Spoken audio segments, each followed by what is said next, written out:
Right, I think we're live. Here we go. Hello, everyone. Thank you so much for joining us. We are very excited to dive into all of the World of Darkness reveals that Scott and Sarah showed off during the Just Wait panel last night. We've got a lot to cover here. So, without further ado, I'd just like to introduce my guests. Two really cool people with us here today, Matt and Kevin. Starting with Matt, can you tell the folks what you do here at Renegade with World of Darkness games? Yeah, so I'm the sales and marketing program manager, and with World of Darkness, I do some stuff with like planning RPG events and things, but mainly it is doing organized play for the Vampire the Masquerade Rivals expandable card game. So I'll be talking about the new expansion and some organized play news today. Awesome. And then going over to Kevin. Yeah, my name is Kevin Schluter. I am the associate producer for role-playing games here at Renegade. That means I'm sort of the guy in the middle of everything, trying to put out every role-playing game player that comes across my desk. Nice. You make sure the cookie crumbles. Yeah. Oh. All right. Well, let's jump into it. Like I said, we have a ton to go over. Some very exciting upcoming games to talk about. So we're going to start with RPGs. So we're going to hang out with Kevin for a bit, and then Matt will rejoin us later on. So, jumping first of all into the player's guide. I know everyone wants to hear about this. This has been highly, highly anticipated. Kevin, just what can you tell us? What are players going to find in this player's guide? I can tell you a lot about the Player's Guide. I know some folks have been excited to get this book in their hands, and let me tell you, no one is more excited than I am to get this one out to the printer and into everyone's hands. This book is sort of conceptually your main companion to the core book. The game has been out for a while now. Some of the options have been distributed in a bunch of different books, and we want to kind of put most of this stuff into a comprehensive book. So you basically show up to your table with two books, and that should cover many tables. I'm sure there's some exceptions that we couldn't cram everything to the book here, but you'll have most of your player options available to you. So all of the 7 clans that weren't presented in the core Vampire the Masquerade book, they're going to be here in one place. So it should be easy to find this stuff and easy to reference at your table. There's sort of a fresh perspective on some of these clans here. So it's not just completely it's not just a cut and paste job, right? It's a full book that can stand on its own. And I know I saw some people discussing the variant clan Banes. These are definitely in this book with some advice for how you might be able to use them. Oh, nice. I know in my game, one of my players was saying, I was really thinking about this character as a Toreador or maybe a Ventru, but the Toreador clan Bane it seemed like it was going to be too, I'm trying to remember what his words were, just sort of too restrictive.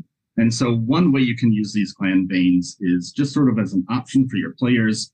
I like the Tremere, but I can't do what I want to do with this character. And here's a way you could swap that out either for one character or the whole clan in your game and make use of some different varieties to be able to tell the stories that you want to play. So you are in control of narratively what you do with these clan Banes, and no one's going to stop you from using a variant Setite or Ministry clan Bane for your Hekata character. So I know you've mentioned a couple of updates and different things like that. I see a question in the chat here. How much will be basically cut and paste when it comes to disciplines, or will disciplines be updated at all? Ooh, so the disciplines, there's a whole set of new options for disciplines. We are collecting, so all of Oblivion was kind of scattered into two different books. That all gets sort of collected into our greatest hits here, along with some of the other disciplines, but there are some additional options that you have. So for example, animalism has kind of covered 2 different aspects, the vampiric beast and also actual animals and beasts in the world. You're going to find some new discipline powers that support the actual interaction with animals that perhaps wasn't as well supported in the books thus far. Gotcha, nice. And then I know I've heard that we're going to get a whole chapter of expanded information on playing cast-offs. Can you tell us a bit about that? Yeah, so there's the clan lists and the Duskborn, along with ghouls and mortals, are kind of occupy a different place in Vampire to the standard character clans, and we want to make sure that you've got the options to portray those as character options for your game. You can play as a ghoul, you can play as a mortal, and there's some new merits and flaws for these different character types. Thin blood merits and flaws, one specifically for Kata, and some clarifications on how you can access things like thin blood alchemy. Nice, interesting. And I see there's another question in the chat here. Do you know off the top of your head what the approximate page count for this one will be? I do not. I'm thinking it's going to be more than 200 pages. Don't quote me on that one. Okay, so it's going to be big. We know that. Yeah. All right, so I know that I've also heard there are going to be alternate approaches to character creation. This is very exciting for me as someone who likes RPGs. Character creation, I think many people in the chat can probably agree, is one of the most fun parts of any RPG. So can you tell us a little bit about that? Yeah, so we've got sort of some of it, a bit of a repeat and clarification for creating your own characters, and some quick ways. If you're playing a one-shot game, or you have a new player who wants to get into Vampire but finds the whole set of all these options a little overwhelming, there's some quick ways that you can really get into your building your character. Just jump right to the meat of it. This is the type of character I want to play, and not maybe worry quite so much about exactly which little dots are going to fill on in your sheet. Awesome, nice. And I see a question, will the PDF of the player's guide be available before March? Well, if you guys have pre-ordered from us before, you know that oftentimes the free PDF pre-order bonus does arrive early. So I'd say it's a safe bet. I'm not going to say yes or no, but it's a safe bet. All right, so let's see, what else? We already talked about disciplines. You told us a little bit about the Oblivion discipline. Predator types. I'm curious to hear a little bit about that. Yeah, we've collected a couple of them from a few different sources, and we've also got some interesting new predator types. So you might see a familiar face like an extortionist type of predator, but there's also a couple different new ways that you can hunt down your prey, maybe sort of waiting like a trapdoor spider, or maybe you're really going for the stalker vibes and following specific individuals for quite a while before you decide to feed on them. Got it. Nice. And then I also was wondering, I know I've seen that we're going to get some expanded information on coterie creation. How's that going to look in this book? Yeah. So we should be presenting a coterie tracking sheet. So just like you've got a character sheet, you should have a sheet for your coterie to record all those details. We're collecting the sort of the clan coterie merits from the Vampire Companion, and augmenting that with a couple of the options that got missed. So your thin blood characters in a coterie with other characters might be able to have a mortal heart merit that helps remind your other characters in your coterie that what it really means to be human and how to distance yourself from the beast. But Kata also end up having some versatile blood, and Salubri will have the ability to share their restraint with other folks. Got it. Nice. And I see another question in the chat here. Will all the clans be covered? Stuff like Tremere and stuff from the companion books. So we are presenting the sort of 7 plans that were dispersed in the rest of the books in this book. But for example, the coterie merits and the Ultimate Clan Banes do get discussed in this one. Nice. And there's plenty of options. There might be some new blood sorcery disciplines for your Tremere character. Nice. Very cool. All right. And then I know that speaking of Chronicles now, I heard that we're going to get some advice on personalizing Chronicles. I think, again, as an RPG player, this is another key point of value in a book, in my opinion, is ways to personalize your story that you're telling, essentially. So can you tell us a bit about how that makes it into this book? Yeah, this was a really important section for us to include too, because Vampire is obviously it's a game of personal horror. So we wanted to give people some additional options. You'll find some, just like there's some sample chronicle tenets in the core book. There's some sample slates of personal convictions. You might portray a gambler, for example, and then we've got some suggested convictions that you might take, or just use as inspiration or modify as you'd like to get some inspiration to portray that character more easily. There's also some advice for using touchstones, and obviously some of this translates not just to the specific players playing one character, but the storyteller portraying everyone else in the world. Advice for what happens when your touchstones become aware of kindred society. What happens when you lose touchstones? How could you potentially gain new touchstones? And what happens for characters who just have no touchstones left at all, keeping them tied to the mortal world? Nice. There's a couple other sections too. You have different rules for Memoriam, some simplified rules if you tried using the projects in the core book.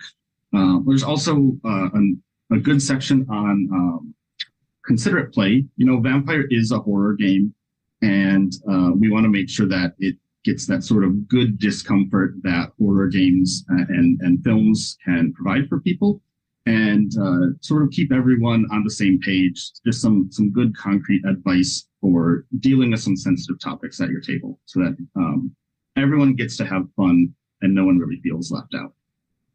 Yeah, and that's an important part of any RPG, so that's great to hear. Another question from the chat, will objects be touchstones? I don't believe you'll see the opportunity to use objects as touchstones in this book, no. Okay, good to know. Cool. Well, I think that covers most everything that we're going to reveal for now on the Player's Guide. I know a lot of people are very excited about this. I am certainly very excited for this one. As someone who is new to the world of Darkness. Longtime RPG player, but someone who's just branching into this space. This is a great book for those kinds of people. So, and for veterans alike, because like Kevin said, it really consolidates so much information from across a number of supporting books. So pre-orders are open now. You can expect a summer release for this. So with that in mind, to the previous question of will we see a PDF in March? Most likely not. But as I said, it's a safe bet that you'll see it early. If you pre-order, you get a free PDF promo, and oftentimes those do come early. So stay tuned for summer. And yeah, I think that all sounds really exciting. Thanks for that overview, Kevin. But let's jump into our next talking point, which is blood sigils. I am very excited for this one. It looks super cool.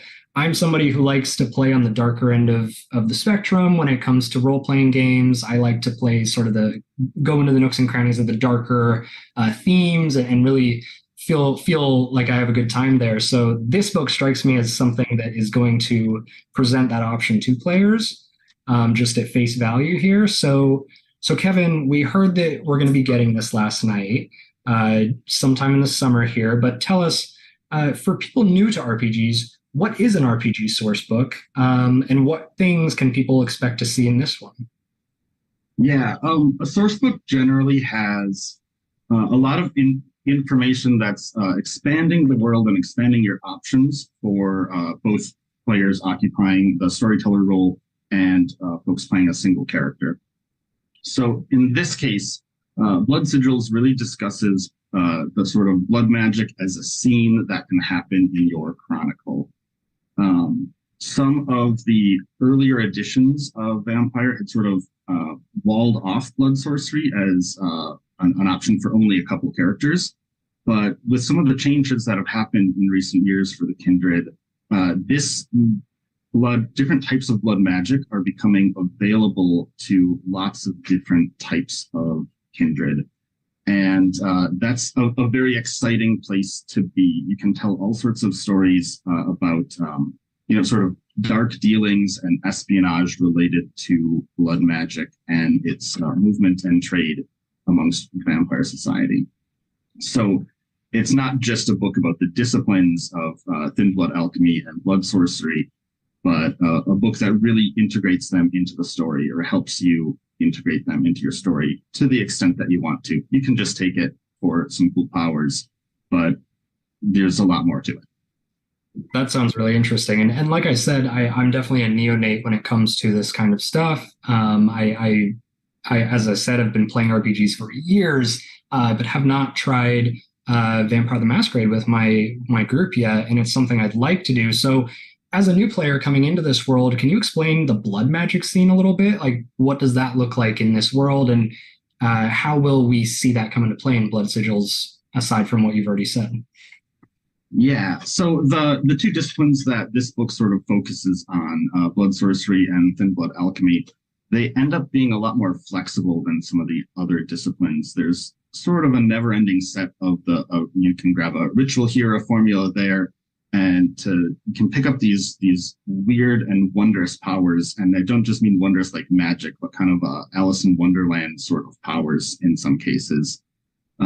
And as I mentioned, some of these recent upheavals in the world of darkness mean that there's sort of a growing market for these sorts of abilities, whether you want to be some sort of an alchemical mercenary selling your secrets to the prince or your services, or maybe just a Toreador character who is fascinated by this new art form that they're able to explore and master.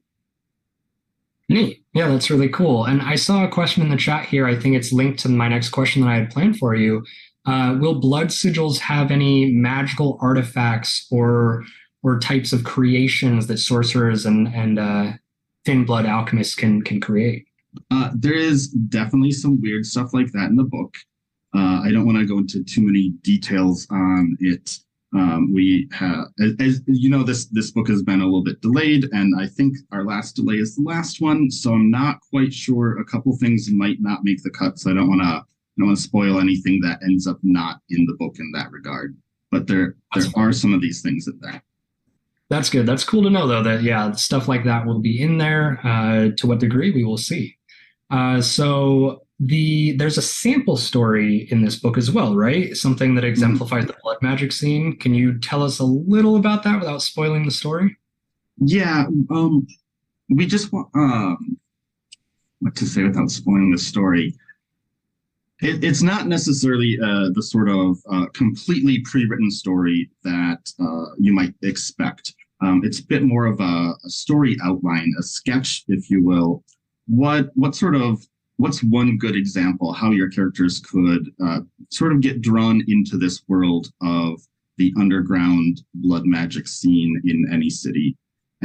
So it's going to take a little bit of work for the storyteller to pull that out, but I think it's going to be worthwhile. It's a great example of the type of story you can use. You can obviously take the different scenes and string them together to put it into your own chronicle in the order and way that you want to.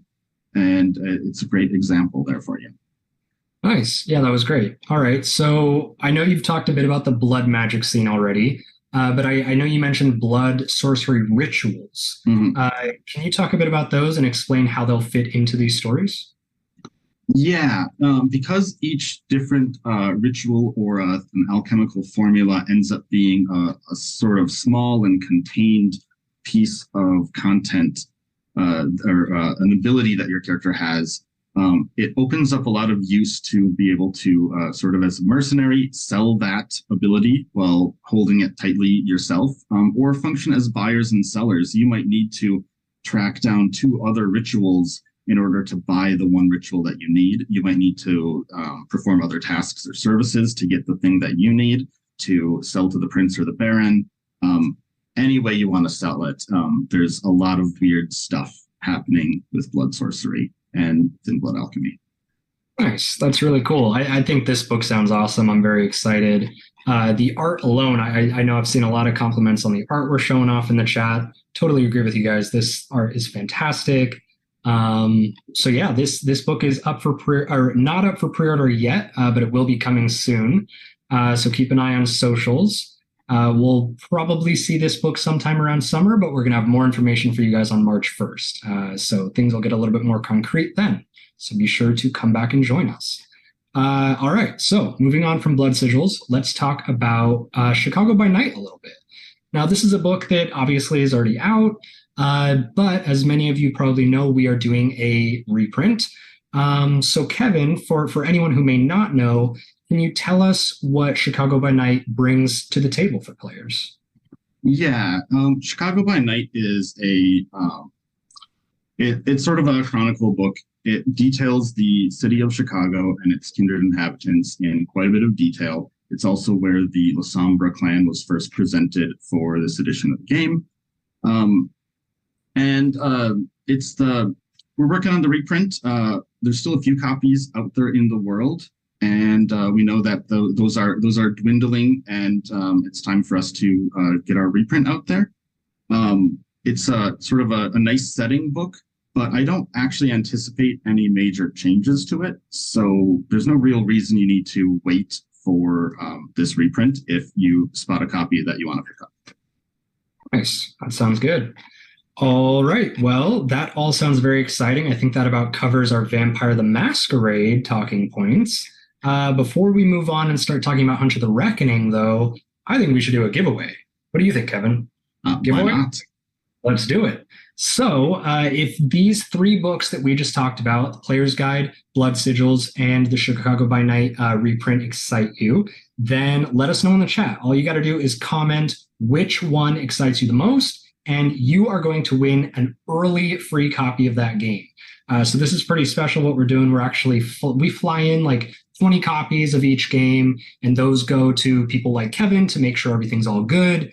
Whoever wins this giveaway is getting one of those early copies. So you will most certainly be the first player in the player base to have this book. So that'll be very neat. So yeah, go ahead, guys, post in the chat which one you're most excited about.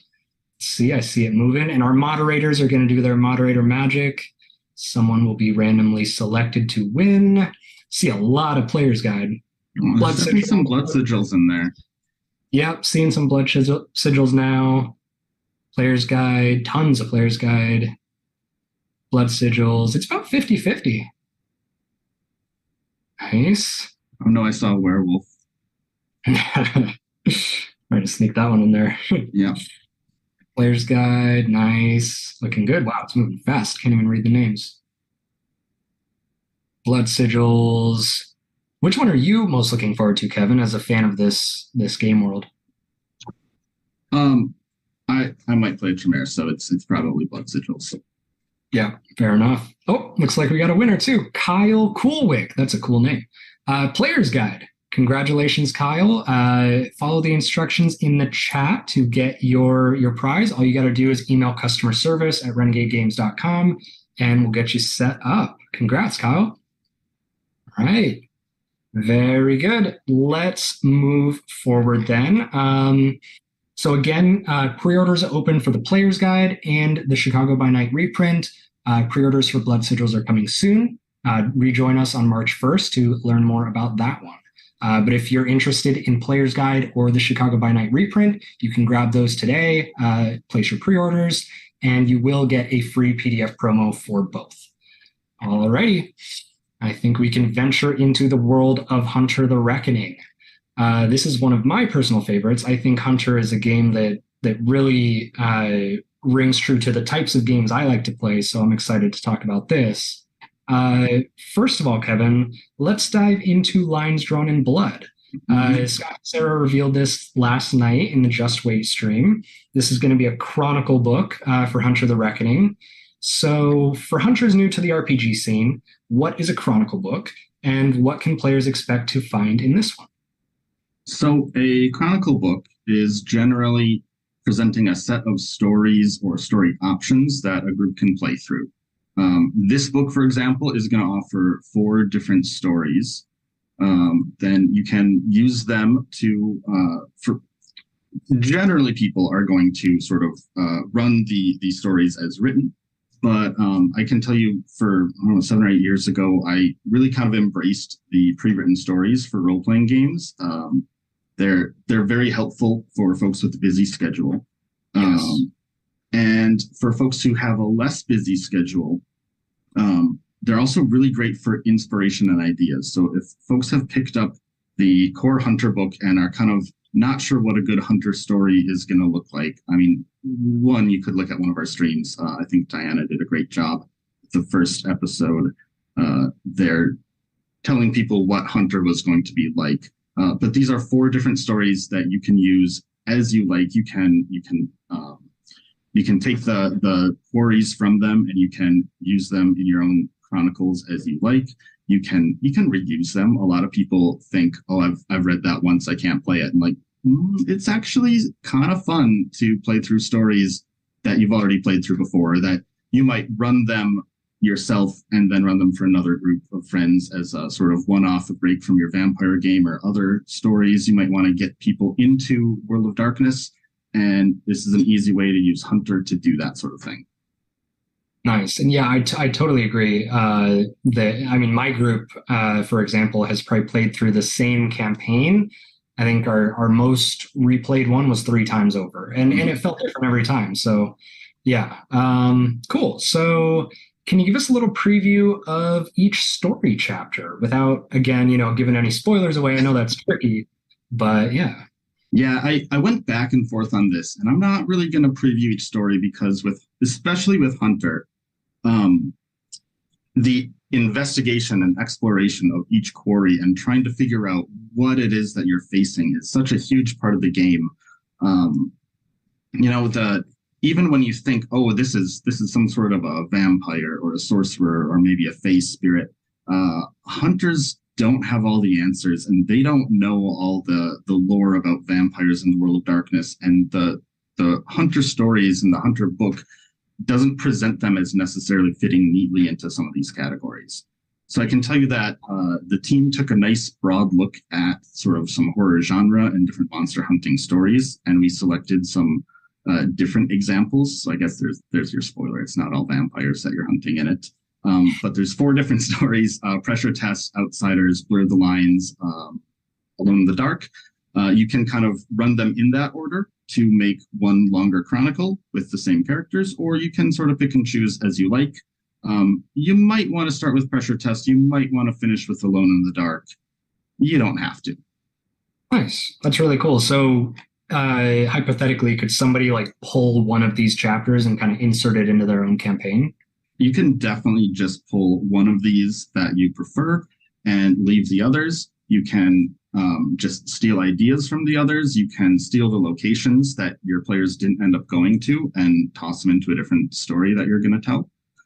And what's nice is at the end of each of these stories, we have a little on the road section that sort of gives you some advice for where you can go next and how to potentially link them together or not as you like. And it's a Hunter game, so it wouldn't really be complete without some of those nice moral decisions you have to make. Might leave you questioning who is really the monster in this story. And violence is usually the easy answer, but it's maybe not always the best one. Right. That's really interesting. I'm excited to see people experience that dynamic and bring it to my table, honestly. Very cool. So I know a lot of people are very excited about that one. And I got to say, the art for this one looks fantastic. We've got a still on screen right now. I know you're not the art producer, but what can you tell us about the art selection for this? I know we've got some art from Mark Kelly. Yeah. Mm-hmm. Yeah. He's kind of one of our favorite vampire artists. The photo manipulations, I think they really capture some of the feel and even some of the wonder and alien nature of these games pretty well. And a lot of the other art in this book kind of delivers a sparse and brutal tone that Hunter is kind of aiming for. Yeah, couldn't agree more. Yeah, I see we've got some art up on the screen now from Mark Kelly. That looks fantastic. Very cool. Sweet. I think that's about it for that one. If you guys would like to pre-order, Lions Drawn in Blood is up for pre-order now. You will get a free PDF promo, and this one is going to be a summer release as well. So very exciting.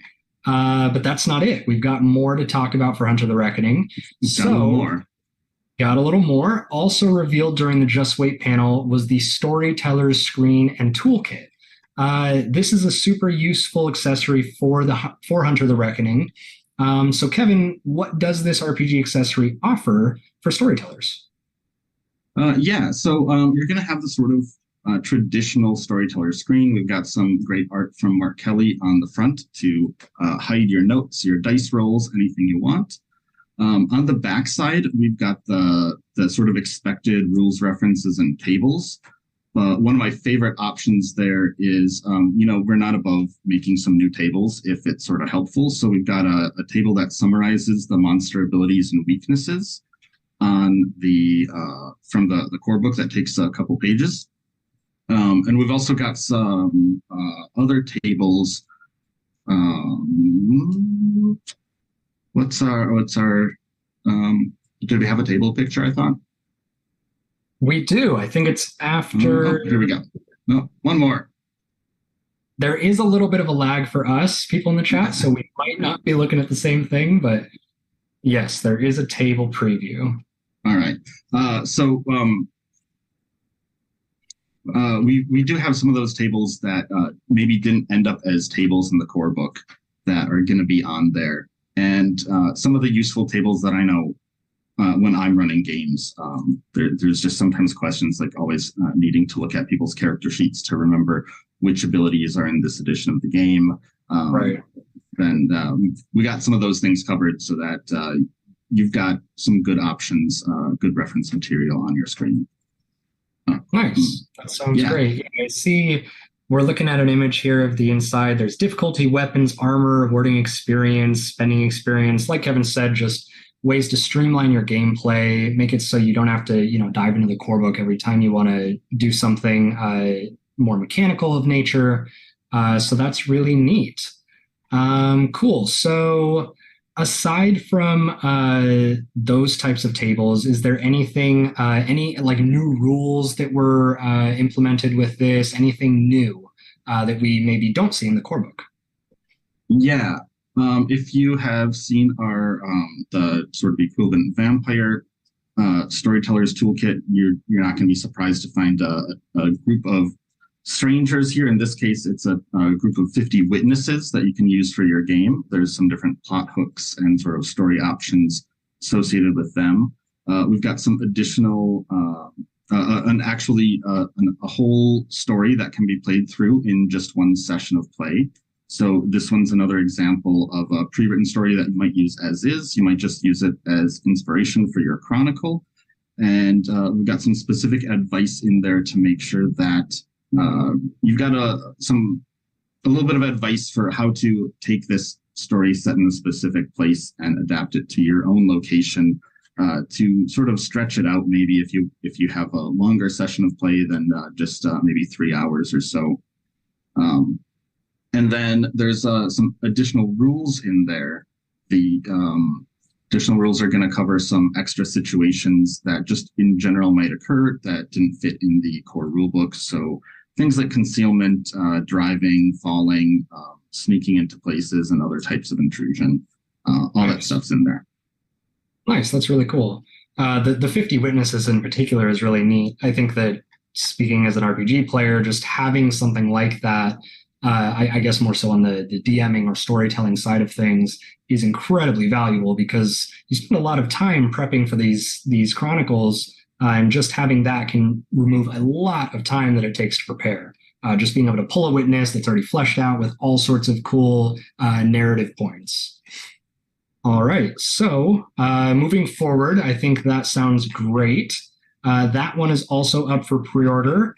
But we've got one more Hunter the Reckoning accessory to talk about here, the Premium Token Pack. This one I think is really cool. The art in particular on these tokens is just out of this world. So Kevin, can you tell us a bit about this token pack and what it brings to the table?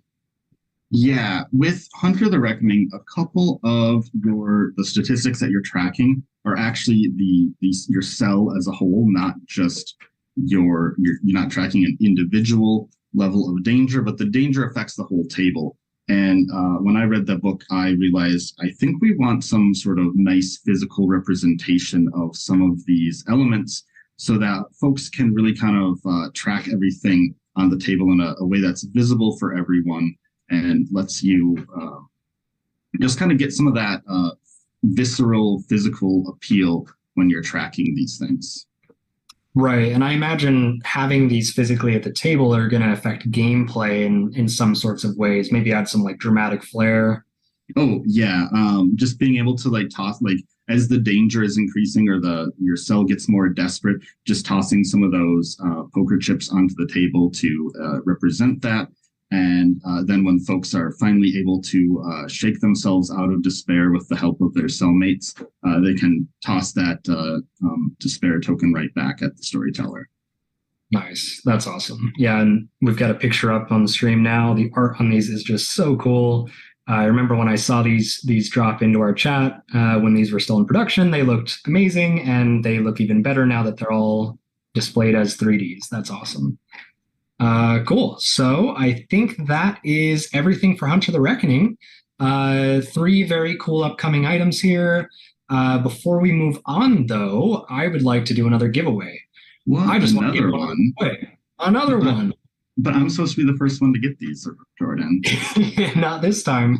All right, guys. So go ahead and comment in the chat which of these Hunter items you're most excited for, be it Lines Drawn in Blood, the Storyteller Screening Toolkit, or the Premium Token Pack.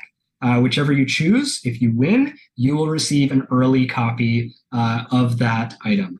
So let's kick it off. Let's see.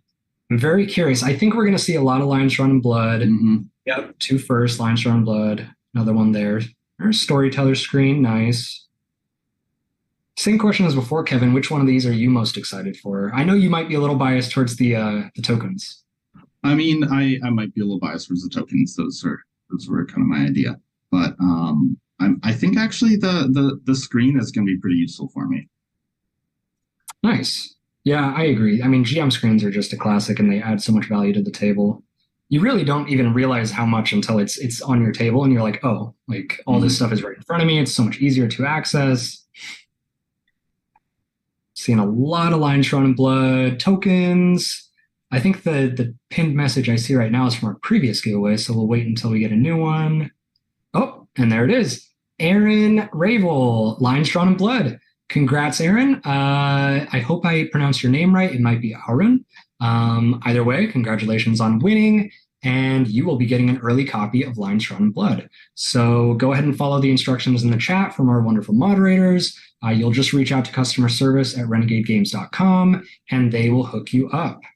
Very cool. All right, guys, let's move forward. So before we bridge away from Hunter, just want to remind that all of these are up for pre-order now. Lines Drawn in Blood, the Storyteller Screening Toolkit, and the Premium Token Pack. You can pre-order them all today. Lines Drawn in Blood and the Storyteller Screening Toolkit will have promos attached to them being free PDFs. And as I said before, oftentimes we release those to players a little bit early so that in addition to them being free is an incentive to go ahead and hit that pre-order button if you are excited about them. All right. I think that about does it for RPGs right now. I do want to say real quick that we have something coming called the Play Renegade program. This is going to be a program targeted at storytellers. So essentially what we're trying to do with this one is provide more content to storytellers who want to run games in public spaces. In the way that we do that, and the point behind that is for you guys, our wonderful community, to provide outreach for this game that we're also passionate about and bring it to new players. So if you want to run games of Vampire the Masquerade, Hunter the Reckoning, Werewolf the Apocalypse at local public events such as conventions, could be a library, local game store, this program will provide free stories for you to do that. Every 6 months, we're going to have a new story rotating in for each of those brands. And that is coming up in March here. In addition to physical public spaces, you can also qualify as an online storyteller. So if you stream games, if you host games on any type of online public platform, then you may also qualify. So follow the link in the chat and you can sign up. I see a lot of people asking about Werewolf. We are going to mention Werewolf towards the end here, so don't worry. As we said in the Just Wait panel, we have some stuff to tell you, but we're saving more reveals for March 1st. But we'll have some stuff for you in a few minutes here. We're going to venture into Gen Con and Rivals talk next. Thank you so much, Kevin. That was a lot of fun. We have one thing real quick. It's on screen now. A little preview of the first 2 stories for Play Renegade, Last Dance at Reynolds, and Monster Hunting 101. Those are going to be really cool. Werewolf is going to have an adventure as well once Werewolf is available, or a story rather. So stay tuned to hear more about that one. We'll get a link in the chat for you for Play Renegade, so you can sign up for that. And there it is. All right. Let's move forward with Rivals. Thank you, Kevin. Let's bring Matt in here. Hello. Hey, Matt. Welcome, welcome. All right. So, Rivals is coming up. New things for Rivals. We know we're getting the Justice and Mercy expansion set, as Scott and Sarah revealed. So can you tell us a bit about what we can expect from that set? Yeah, certainly. So Justice and Mercy is the newest expansion for Vampire the Masquerade Rivals. That's a 2 to 4 player expandable card game, multiplayer, 2-player. You can play it however you want. Works really nicely. Justice and Mercy will add 2 new clans, 100 new cards, and those 2 new clans are the Banu Hakim and the Salubri. So I know there are players out there who've been waiting, they love Banu Hakim. They've been waiting to play a Salubri, see what new mechanics those bring. And so Justice and Mercy, all of these expansions have pre-constructed decks actually shrink wrapped in that box for the 2 new clans that they introduce. So you can just crack open Justice and Mercy. You don't have to go through the process of building your deck or anything, and you can be playing as one of these 2 clans right out the gate. You can, of course, crack open your Justice and Mercy, combine that with all the rest of your Rivals cards, and make your whole custom coterie with all the cards that you like, with the agendas and the ways to score that you like, and play that too. But we do try to make things really accessible. So you've got 2 new decks. Comes with a 30-card Crypt Pack. The Crypt Pack is what we call a pack of cards that is able to be used to expand and modify your deck. So you can use that pre-con deck, play it a little bit, and then say, oh, you know what? I want to make some changes. There's usually some good picks in the Crypt Pack.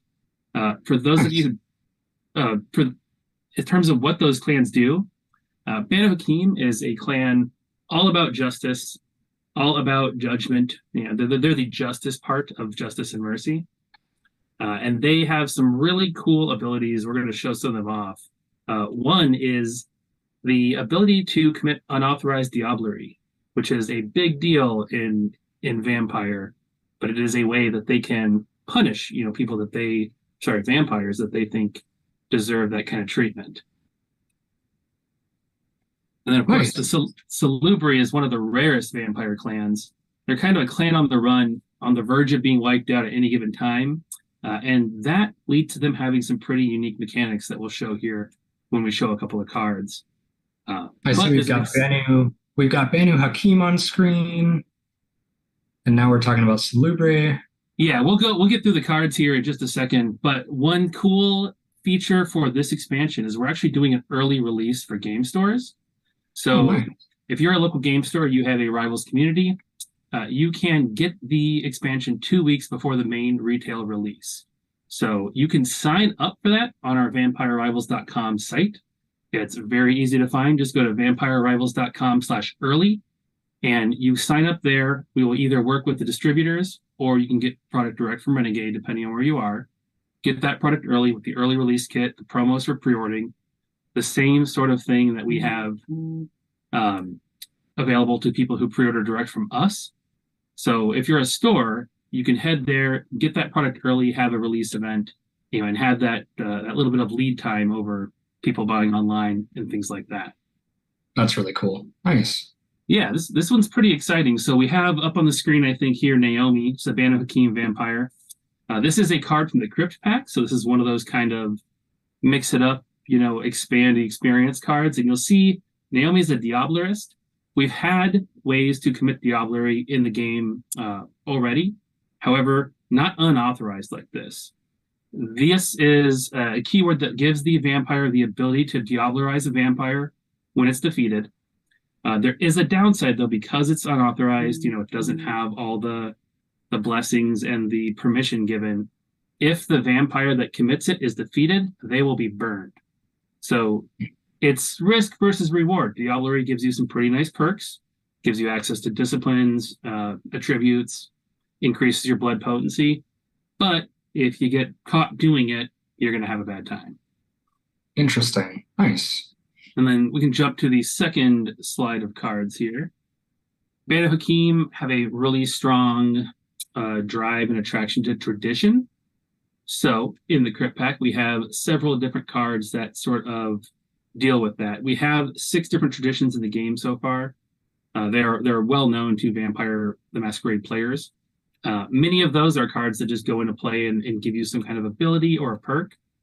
And Traditionalist here is an agenda that scores points based on playing those traditions. Final Judgment is a card that will let you basically make an attack and deal damage based on how many of those traditions that you have in play. And you can actually discard, if you have, say, 3 copies of one, you don't need to have them all in play. I can discard the other copies out of my hand to do additional damage. So they can be pretty scary, and pretty. They have a good way to deliver that justice if they feel it's necessary. Nice. That sounds really cool. Then Salubri have they have a little rules card as well. The Salubri are so rare that, in fact, you may find yourself playing a single vampire in your coterie. Normally in Rivals, that is pretty dangerous because if your rival wipes you out, then game's over and they win.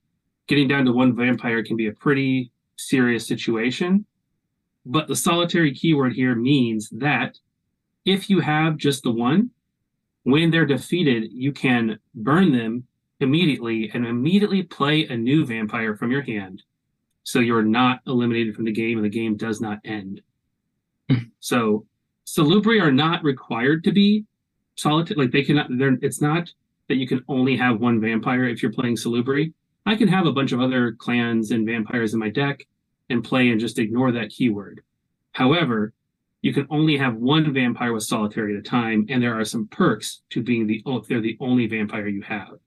They have some action advantage and some other abilities to kind of level the playing field against a coterie that might have 3 or 4 or even more vampires in play.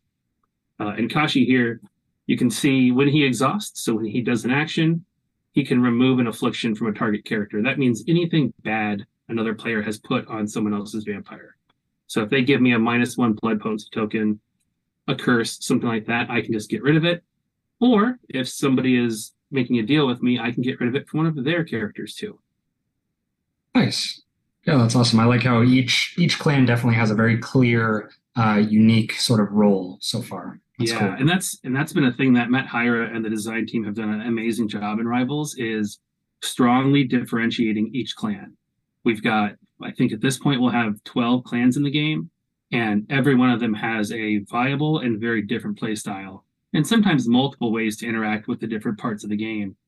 But man, they feel completely different when you're playing Thin Bloods or you're playing Tremere or Gang. Right, as they should. That's cool. And you can, of course, mix and match to get some of those flavors together. And then looking at a couple more of these Salubri cards, Search for Golconda is a great example of an advantage to having just the one character. So you attach this to your character, and if they're the only one you have, you can just exhaust the character, pay 2 prestige, and score an agenda. 13 agenda will win you the game. So that's a way to just score some points there that doesn't require you to be going out and attacking characters, attacking mortals, things like that, which is a little bit more risky when you're solo. Right. And then Good Samaritan is an alternate agenda for the Salubri. The Salubri are kind of masters of healing and that sort of thing. So this actually rewards you for removing afflictions from characters or healing characters. And it's not just your own. Again, like Kashi's ability, I can do that to other coteries. They could be my rival, they could be other foes at the table. I can help them out a little bit and score some points. Nice. That sounds awesome. Very cool. Yeah. Was that it for all our card reveals? I got one more because there's a pretty neat mechanic that Salubri bring to the table. Nice. Disciplines are a big thing in Vampire the Masquerade.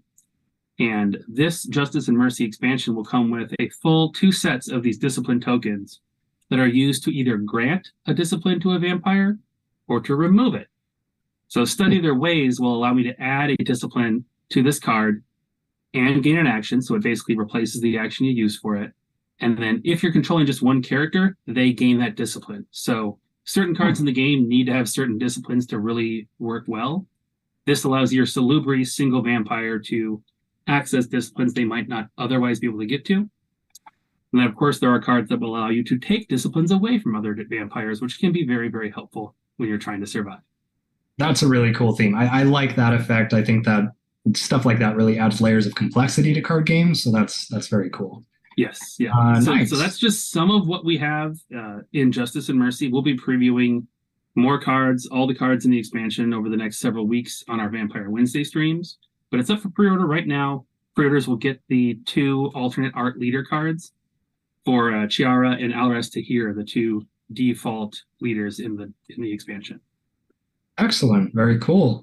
All right. So speaking of rivals, I just want to bridge over into organized play. I know you've got a lot of really cool initiatives going on for this. Can you tell us a bit about those? Yeah. So right now we are right in the middle of our Clan Clash tournaments. These are the Rivals Store Championship, and the winner for these is crowned Primogen of their store. So it's a kit that any store can order. If you have a group that doesn't have a home store or something, you can also access that kit and order it.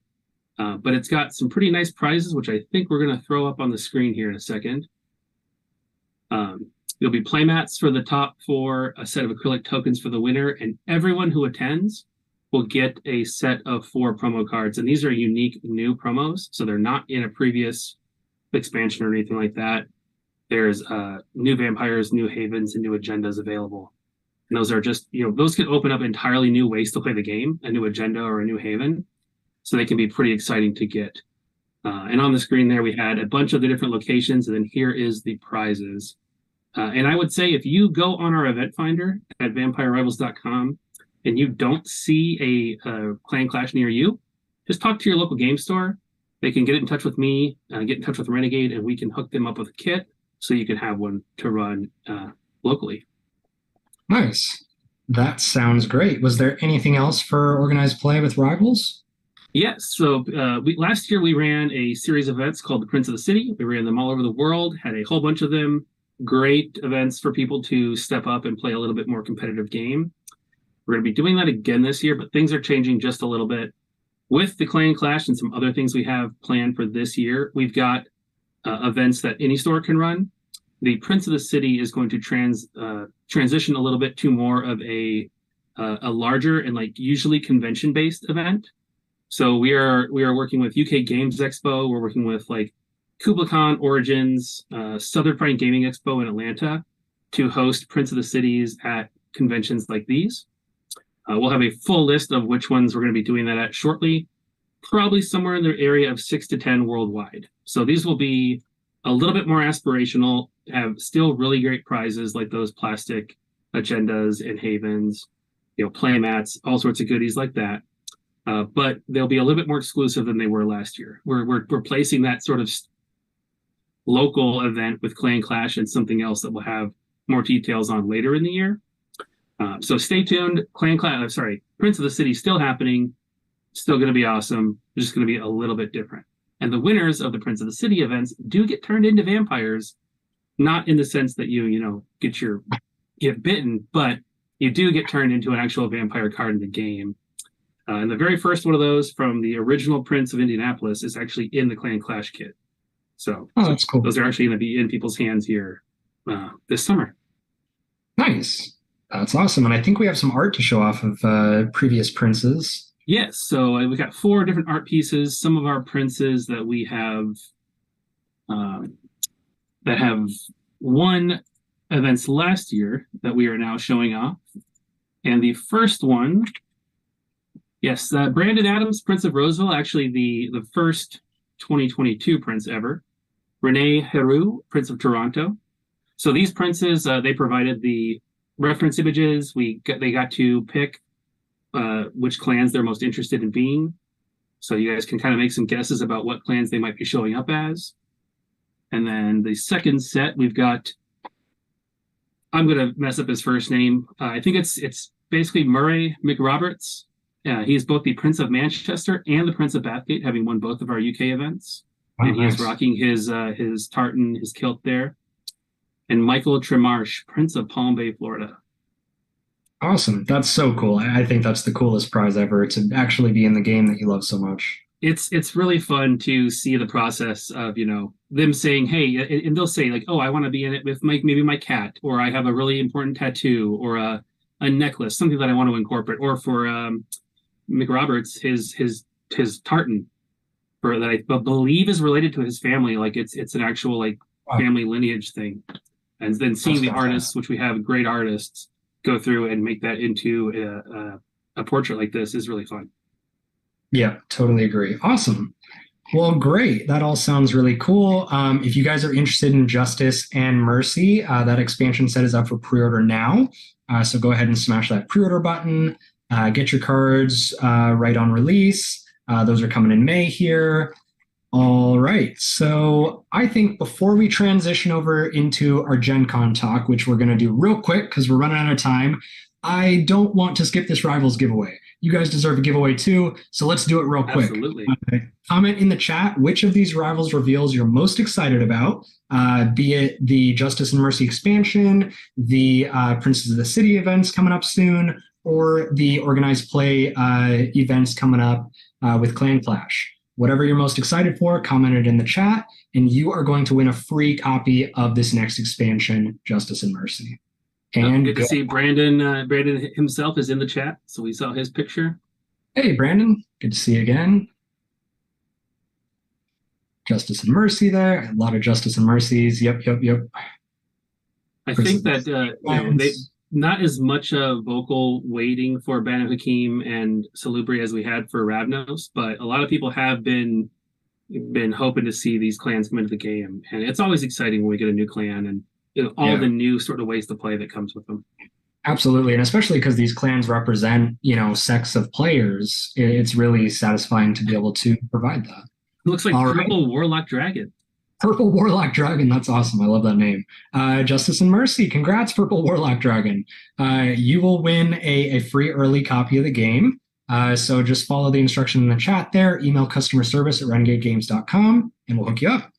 All right, let's go into Gen Con, and we'll talk about it real quick. So switching gears, what can World of Darkness fans expect to see at Gen Con this year, Matt? So I believe they mentioned this in the first look Renegade Reveals panel. We are planning to at least have the PDF of Werewolf out by Gen Con and quite possibly have the physical book there as well. So your chance to actually get the game, but also your first chance to play it because we will be running sessions of Werewolf along with Hunter and Vampire the Masquerade. Those are ticketed games. Event tickets go on sale May 21st at noon Eastern. So if you're hoping to play any of our role-playing games, I would advise being ready at noon Eastern on the 21st because they will sell out. They always do. We would love to run a million sessions, but manpower, time in the event is just, we'll do as much as we can, but do not wait if you want to play those games. Gen Con will also play host again to the 2023 North American Continental Conclave for Rivals. Continental Conclave is our biggest event of the year at Gen Con. The highest competition, the best prizes. That's going to again be Friday and Saturday like it was last year.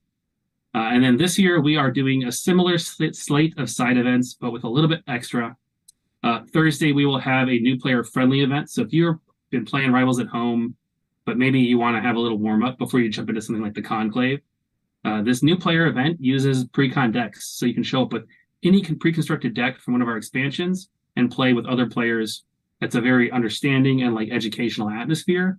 I think people who did it last year had a fantastic time, and a lot of them just turned around and played the conclave the next day because they now have the confidence to go into that environment.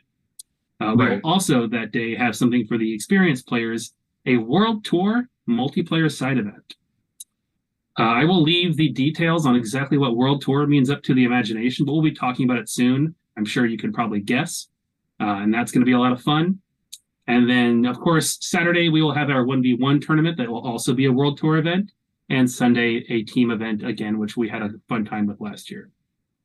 So a lot to do if you are a vampire hunter or werewolf fan at Gen Con this year. So make sure you get your badge and are ready on May 21st.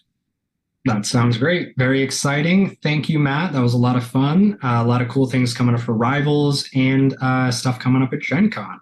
So let's transition here into our wrap up. Like Matt said, we're going to have a ton of events at Gen Con for World of Darkness fans. Like he said, make sure you sign up.